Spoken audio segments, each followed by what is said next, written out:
your first novel. Yes.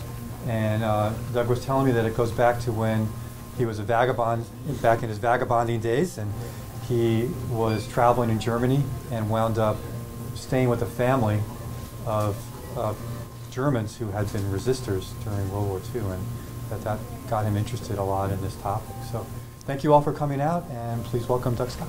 Thank you. Thank you, Todd, and thank you to Phoenix Books for this spacious and charming setting. I will, and I'm going to thank you again for coming, and I thank Phoenix Books for this spacious and suitable place for me to have this chance to meet with you and tell you about my experiences writing this book. Todd had it almost right. I grew up in Los Angeles and wanted out of Los Angeles. My grandparents raised me and raised me in a appropriately Jewish family, and I cherished and believed that heritage and believe it still. But it was a confining and somewhat disturbing setting for me to live with my grandparents, and I wanted to join the Navy. And at 16, when I graduated from high school, my mother refused to sign. So I came to college instead, and I chose Dartmouth College as far as I could from Los Angeles. So I went to Dartmouth for the first year, and then in the summer worked in Tunbridge, Vermont, on a farm that the O'Brien family still owns in Tunbridge, and worked with Fred Tuttle alongside him, building sheep farms and herding sheep and fencing. And John O'Brien and I are still close.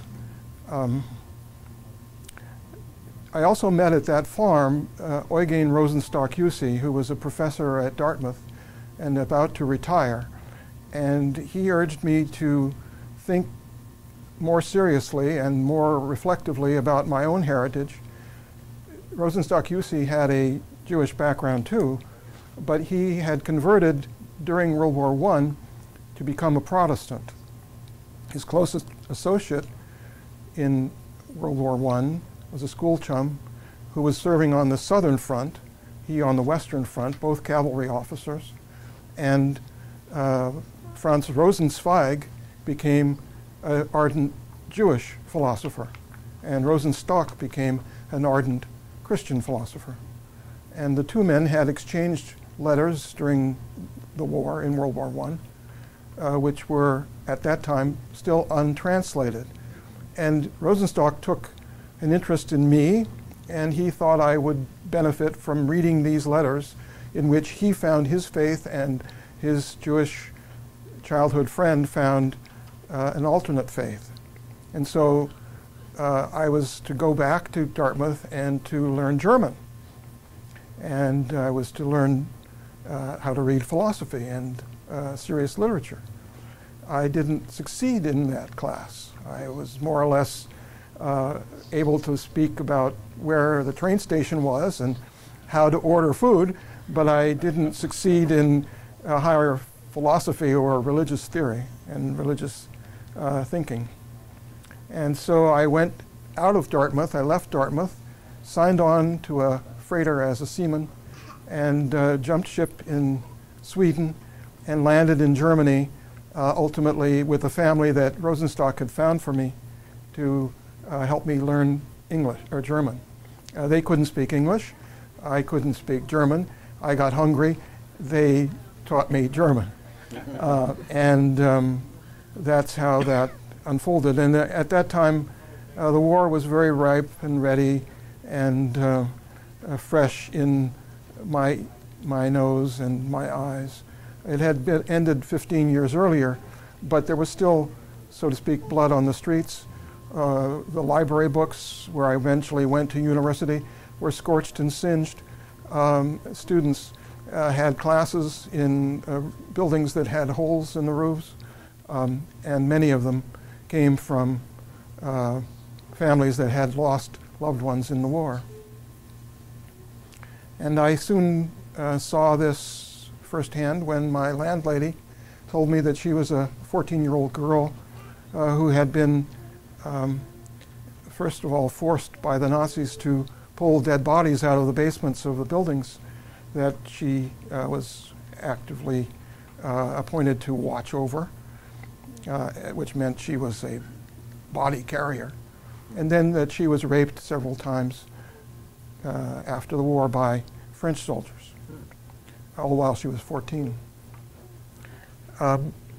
This left an indelible memory on my mind, and I thought about that in my return trip home on another freighter to Dartmouth. I meanwhile taught school in Germany. I'd translated letters. I translated a film. I worked as a truck driver. I worked as a fruit salesman. I sold fruit in the churchyard marketplace, all the while, and I worked as a cook too, all the while to support myself while going to school, this 1 year's university. And when I came back to Dartmouth, I was now impassioned and committed to teaching German history, because I reasoned that if it could go wrong in Germany, if the civilization that had built this tremendous legacy of science and mathematicians and philosophers and musicians, if they could have let themselves descend into barbarism so quickly, it could happen in this country too. And that's how I came to study German history. I wrote my doctorate at Brown University on German education, because I saw the educational link between the episodes of anger and atrocities and the educated elites who had served those angers and atrocities. And I realized that something like that could very well happen in my country or in any other civilization which was delicately balanced between hatred and bigotry, and on the one hand, and tolerance and respect for each other person on the other. So I came to study and think about German history at the university level. My students and I formed partnerships, often very close and long-lasting, enduring partnerships. And the book is dedicated to my teachers, my colleagues, and my students, all of whom could have been interchangeable for me as friends. I wanted to write a novel rather than a historical account of what I had gone to Germany to study once I was a full professor. I gained a Fulbright to be an active Fulbright scholar researcher in Germany during 1985 and 86. And I had a guest professorship at the University of Hanover. And while there, I could research medical ethics in Germany since the 1880s, from 1880 to 1945. And that research led to publication and some other reasonably related work. But I was committed to getting inside the head of a Nazi doctor. And oftentimes I couldn't find any way into their thinking and reasons for doing what they did. And it bothered me enormously that these men who were supposed to be compassionate and responsible and, in fact, merciful, had done everything but that in their careers in serving Adolf Hitler and the Third Reich. And yet I needed to understand them, and I wanted to find the ways in which I could make sense of what they had done. And as a result of that, I chose to write this novel. May I sit for a little bit? I promise I'll talk. I'll talk as loud as I can, but I need to sit a little bit here. So I began writing pieces of the novel, character studies, and basing it on aspects of the figures I knew I could follow in some ways through the archives. I interviewed physicians who had served in the Nazi era. I talked with healthcare professionals. I came to an understanding that I was a neither a Nazi nor a German nor a doctor, but I knew some things about what had driven those people who were those things into that one anger and desperation of their lives. And I chose to make a fictional account of it because I wanted it to be accessible to my students. I didn't want it to be a scholarly work that would sit on a shelf of a few libraries and in a couple offices and be talked about maybe at a conference here and there and then forgotten. I wanted it to be, in every sense of the word, a subject of public discourse, because I felt and do feel that historians have an obligation to tell what we knew to be true so that it won't become true again. Or as best as we can prevent it, we at least need to give some possibility for its never coming to be again. That I was a Jew, that I was a American, that I had grown up in a culture that welcomed diversity and thoughtfulness, I thought was to my benefit. And I could look at this story somewhat dispassionately, but I wanted to invest the story with a lot of the color and storytelling skills that I had, and that I hope you'll find in the story that I've written as well. The character is, actually there are two main characters. Johann Brenner is a Protestant Catholic growing up in Bavaria. He has the experiences of living into and become a soldier in World War I. His childhood friend and closest friend throughout his life in some ways is Philip Stein, who is a Jew in a village in Bavaria. The two boys, are thrown together because of the Catholic majority. Both boys, one Protestant, one Jewish, find a bond in each other's outsiderness in Catholic Bavaria, and both become enamored of the possibility that medicine would solve all the world's problems. This was a heady time for medicine. German medicine and medical schools were among the leading places in the world to study, whether you were an American or a Japanese or a British or a French citizen. You wanted to study and finish your degree in Heidelberg or in Munich or even especially Berlin. And World War I unfolds while these two young men are just graduating from Gymnasium, the German secondary school, and they serve in World War I, and then both go to medical school in one place in Munich, where they are able to perfect their skills and think about themselves as professional physicians. This is in the period 1919, 1920, 1923, the years first after World War I, and it's still a time of opportunity and of great equality and great capacity for flexibility in society. Women's rights are being performed, women's rights are being protected by the new Constitution. Everyone's rights are guaranteed, but so are the rights of the ultra-right-wing nationalists guaranteed in that Constitution.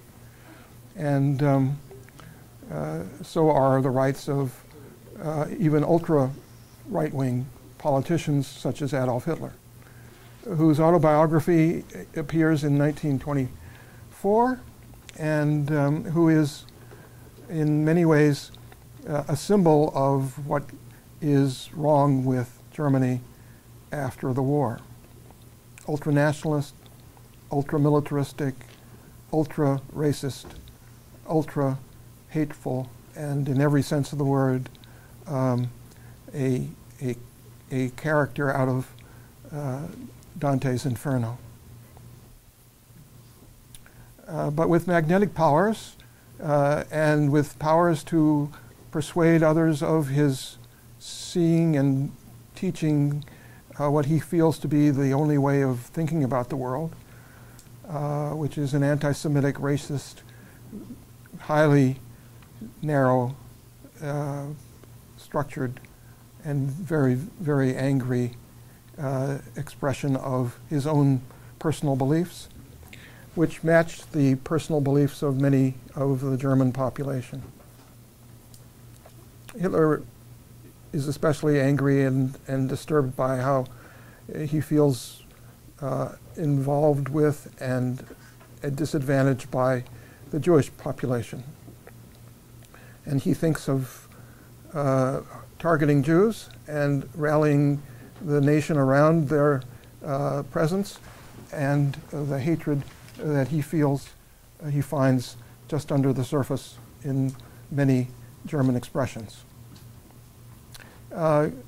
It's hard to believe when I tell you that Jews were not 20% of the population, not 10% of the population, not 5%, but only 1% of the population in pre-Hitlerian Germany.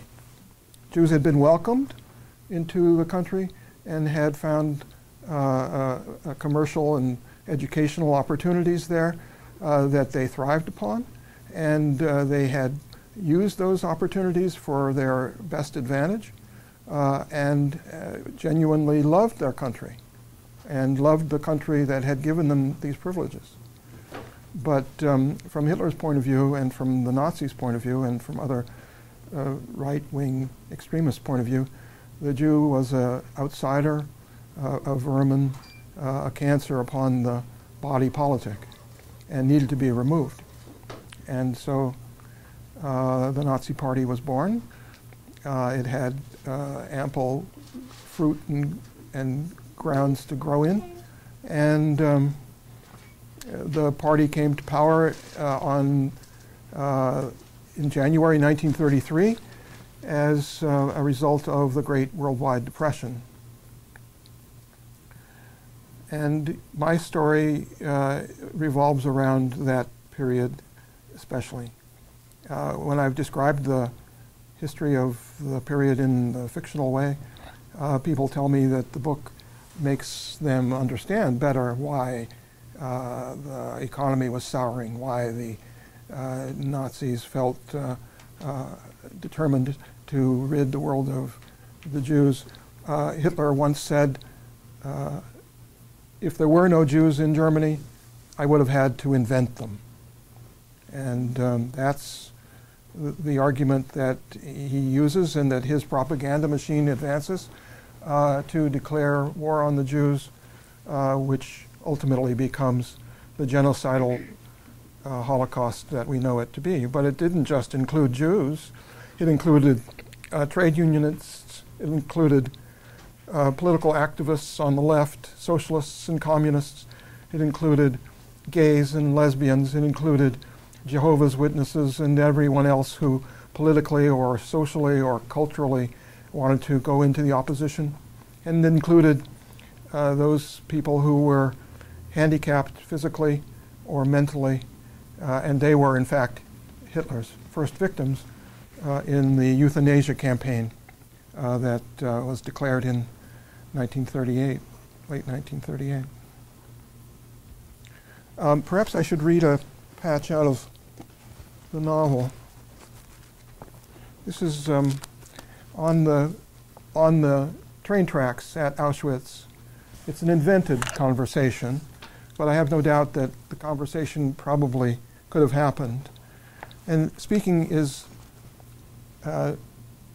Chief Doctor Joseph Mengele.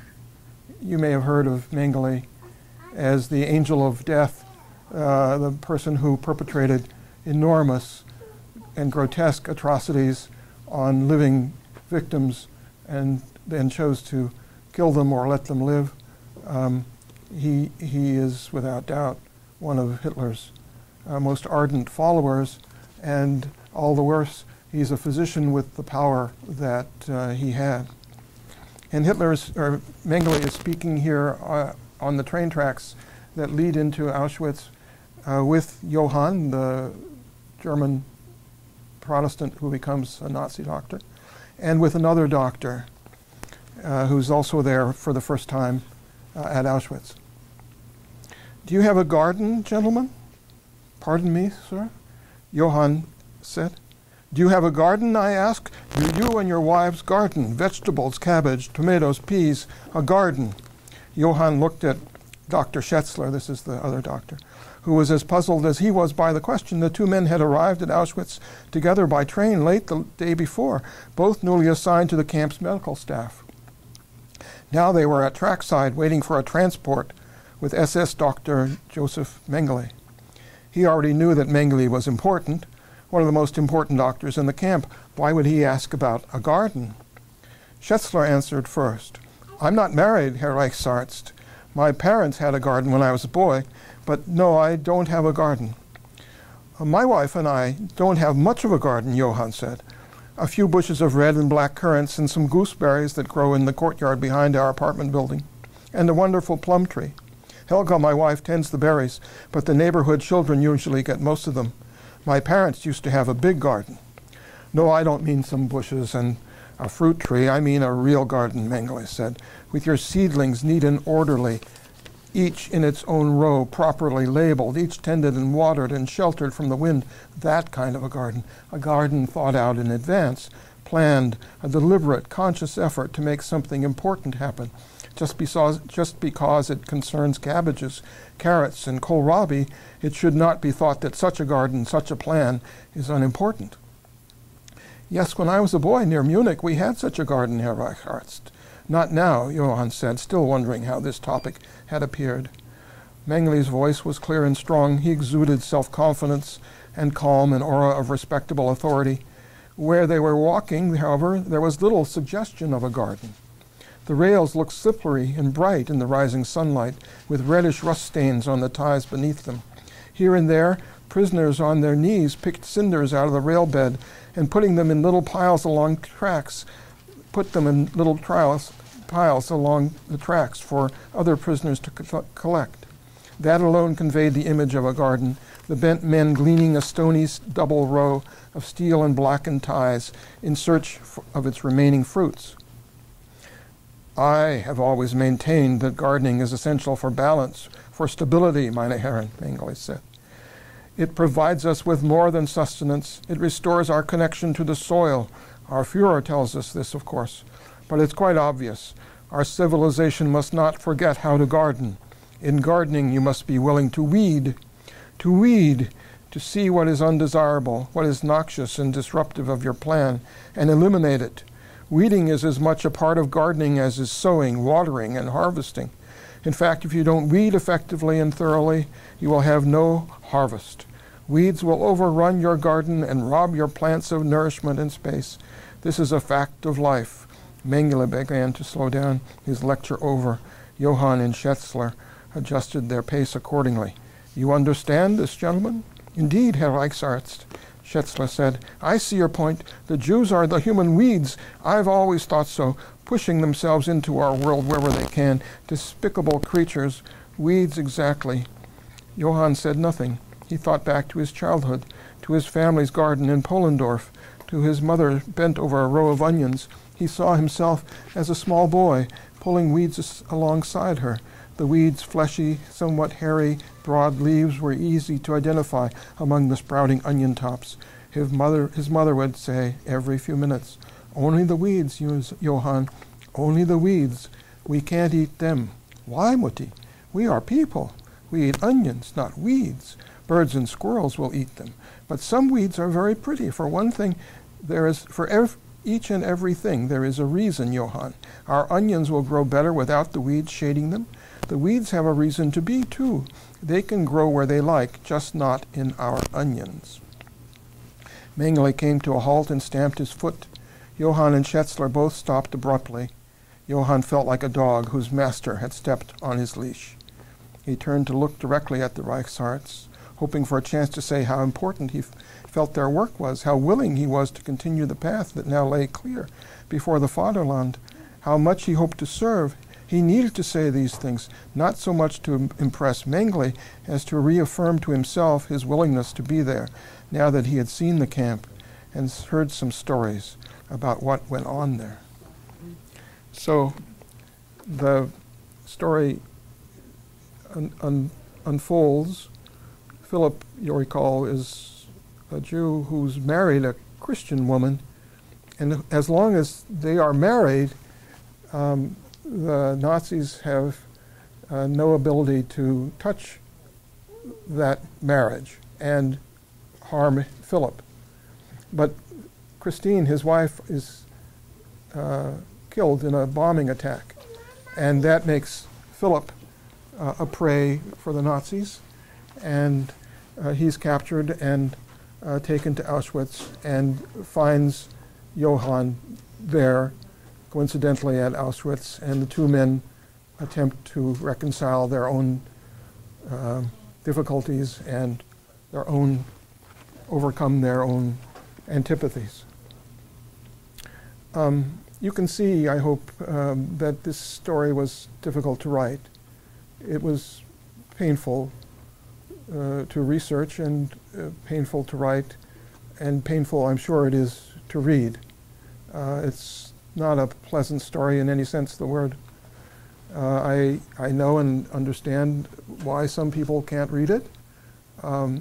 It becomes a very graphic story when I'm describing some of the Nazi atrocities, most of which I've taken right out of the Nuremberg trial records. The story ends with a problem that I've created for Johann. I don't want to tell you the ending yet, but I'm hoping you'll find it, if you choose to read it, a satisfying ending, because I intended the reader to have these thoughts in his or her mind long after the last page is closed. And I'm hoping that is the case. And I especially wrote the book for students to generate conversation and thought and reflection on how their lives have choices, and some choices bring enormously significant consequences which you have to live with if you've done something especially harmful to other individuals. Maybe you have a question or a thought, or I can help you with some. One of the features of the book is here on the in the author's afterwards, a long list of 70 different items. Each of these items, there's the action against the euthanasia, action against handicapped individuals. There's an entry on Auschwitz. There's doctors and lawyers. There's actual people in the resistance. There's Goebbels and Hitler and doctors who wrote against the Reich and doctors who wrote on behalf of the Reich. Well, each of those items I wrote a little essay about. It's on my website. So you can, if you're interested in knowing more about Adolf Hitler or the SS or whatever the term may lead you to, you'll find a short essay and sources for that essay. And you'll find historical bibliographies of some credibility, 7 different bibliographies. I found myself between two stools, I have to say. I was saying this to Evelyn on my way out here, my wife. I wanted to be a historian, and I am a historian. And nothing in the story is invented. Everything in the story either happened or could have happened exactly as I've described it. From the color of the automobiles to the improbable goats that run down the streets of Berlin when the bombing strikes the zoo, to the weather on the park bench when I say it's the sun setting over the church tower across the way and Philip and Johann are sitting on the park bench. That weather actually happened on that day of that month. The train schedules, all of that. It's part of my obsession with the facts. But I also wanted to write a novel, and I found myself falling between both stools. One is chair of history, and the other is the chair of a novelist commanding a fictional story and weaving it together in a way that makes you involved with the characters. And I tried to do both. I'm not sure I did either very well, but I'm hoping that you will find some reward in reading it. And so I'm asking now if you have some questions or any thoughts that might pop into your heads. I welcome any questions whatsoever or thoughts. Yes. May I ask, what impelled you to go to Germany 15 years after the war was concluded, and 15 years after the Holocaust itself? And I ask you that as a Jew, and I would appreciate your impressions of your time there, how you were received. I'll repeat your question, if I may, briefly. What prompted me to go to Germany so soon after the war and become a part of a society that had perpetrated such atrocities? I grew up in a Jewish family, as I said. My grandparents were informed and thoughtful and kind people. Neither could read or write, but they were obviously very involved with their synagogue and could read Hebrew, of course, but couldn't read English.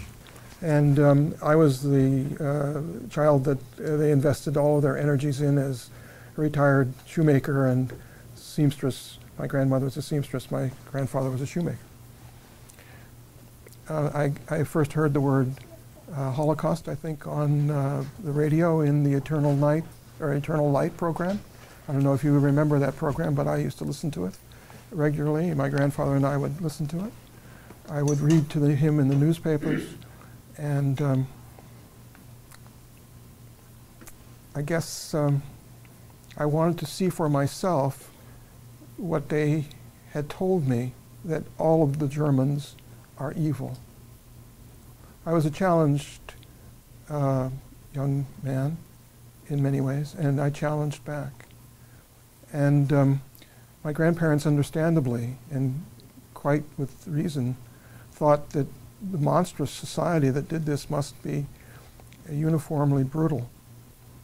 And I grew up thinking no one people could be all bad or all good. In that way, I guess I had a adolescence curiosity, and I was willing to do something which was reasonable to me, but not to anyone in my family, namely go to Germany. So this was when I was 18. I'd gone to college 2 years, and Dartmouth was a very liberal place. The dean himself paid for me to stay in New York City until I could get a ship. I signed on as a Swedish freighter as a seaman, and I needed $150 to live in the port as long as I could. I estimated 2 weeks, $75 a week. And I must say, this professor that I met at Tunbridge on the farm where I worked the first summer away from home was instrumental in helping me think that there must be something deeper and richer in German civilization than to have it culminate in barbarism. And he was, and still has been, an influence in my life as long as he lived. I finally read the book that was, at the time, untranslated. It was called Judaism Despite Christianity. I consider myself still a Jew. I'm not a Christian. My wife, though, is a German. She is, in some ways, very much like me, but yet not like me. I married a young woman from the school I taught in when I was teaching in Germany as a 19-year-old. I and she committed ourselves to each other, and when we were 21, and she a little older, she came and joined me at Dartmouth in my senior year. How was I received? With great care and thoughtfulness from those who dared to express it. The family that I lived with at first was obviously a brilliant German family. He had owned a factory in Berlin and had gone to concentration camp, had escaped, helped Jews, sewed their uniforms as Nazi soldiers, and gave them uniforms and false papers. And he's now one of the righteous Gentiles in Yom HaShoah, in Vad Yashem, in the Jewish Holocaust Museum. The whole family is. I had the good fortune of finding a synagogue, which was in Freiburg, in the university city. There were 8 members of that synagogue. I came as the 9th one, and we brought in some Christian who became the minyan that we had there. I revered those people with all the courage that they had shown. These were all returnees that had gone back to Germany and intended to defy Hitler by their presence. These were 2 professors, another woman who had worked as a translator. She helped me find translation work. Another woman who was a widow of a German soldier. Again, they portrayed themselves with every bit of the kindness and respect I expected from Jews, but now even more so towards other Germans. They were remarkably worthy individuals. And I must say, most of the Germans I was with were also. I've frequented student pubs, and I hung out with young university students who told me that their remorse was intense, and they felt my grief, and I'm sure were genuine in it. It was an interesting time to be in Germany. And I set myself right then, the task of teaching German history at the college level. I hadn't yet graduated from college myself. And my wife and I have been married 50 years now. We've had a good, long, and happy marriage in every sense of the word. We're partners in my life, and I couldn't have done any of the things I've done without having her stand beside me, and even, in fact, in many ways, encourage me more than I would have wanted to be. Well, thank you for your witness. Yeah, thank you. I agree also. I think the most important reason that you wrote this book is that we can never forget the Holocaust. Yes. It's probably one of the worst things we've ever done, to destroy each other. And when you say only 1% of the people in Germany were Jewish, how did this crazy egomaniac ever affect so many people's lives and destroy so many people? Well, that's the question. The important thing is, it can never happen again. And it's people like you that I'm so proud of. And for myself, my dear friend that I grew up with, we were young kids, but she always said, "Do you see that number on my mother's arm?" She was in the concentration. In Auschwitz. We didn't know what it was, Yeah. but we knew that was a very powerful sign that she had on her arm. Yes. Many of my family were killed in the Holocaust. And my father's family and my mother's family. My grandparents had come to this country and came, in fact, my grandmother said it well. My grandmother asked her once, why did you leave Russia and come to the United States? And she said, not that I would have a better life, but that you, meaning me, the little boy, would have a better life. She never really belonged to this country in the truest sense of the word. I feel as though my parents certainly had a rough life too, and were first-generation Jews and didn't quite make it either. But I have had opportunity and blessings in my life that are astounding, and I appreciate what my grandmother was trying to say, especially because I've had nothing denied to me in the way of openness and opportunity that she certainly wouldn't have had in her life if she had wouldn't have lived in Russia or in Nazi-occupied Europe. Yes, please. One of the things that I found most astounding about your book, and forgive me because it was over a year ago that I read it. Yes. But I thought it was so powerful regarding the character development of the two individuals, and where you see that both of them start out as really just very gentle, good friends. Yes. And then you see how the circumstances and fear and other elements that enter into it change the one gentleman into something we fear. Yeah. And at some point in there I have Philip saying, I may not find this now. Philip's in the camp. He's been brought to the camp, and he's suffering at the camp. And I have Philip saying, perhaps I was the lucky one. I wasn't faced with the choices that you were faced with. This to Johann, implying that the two could have had similar lives or might have been interchangeable. Now, I have a feeling that Philip wouldn't have let himself be as devoid of compassion and sympathy and empathy for others as Johann needs to be to prove who he is to himself and to the world around him. He was an ambitious but weak individual, and is very determined to make himself influential, even if it's at the expense of others. But both had learned in medical school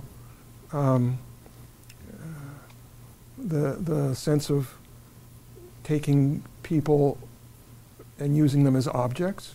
Both had learned that racism was part of medical science, and both had learned that euthanasia was a fitting end for those that you can't afford to keep alive, or that you aren't willing to keep alive because they'll weaken the race, the human race.